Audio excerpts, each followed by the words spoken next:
கடகராசினியர்களுக்கு அன்பான வணக்கங்கள். வருகின்ற வாரம் 6/2 முதல் 16/2 வரை 16/2 முதல் 22/2 வரை வருகின்ற வாரத்தில் கடகராசினியர்களுக்கு எப்படி இருக்குன்னு பார்க்க போகிறோம்.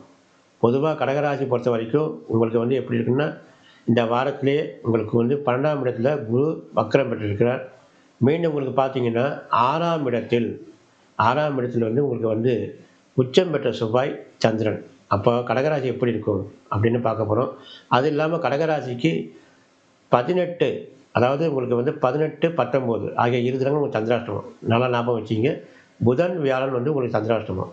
இந்த இரு நாட்கள் கண்டிப்பாக நீங்கள் சுப வேலைகள் தவிர்ப்பது மிக்க நல்லது தான். ஏன்னா சந்திராஷ்டமத்தில் நம்மளுக்கு ஆகாத நாள் தான். அதனால் உங்களுக்கு சந்திராஷ்டங்கிறதுனால நீங்கள் அந்த இரு நிகழ்ச்சிகளை நீங்கள் தவிர்க்க வேண்டும்.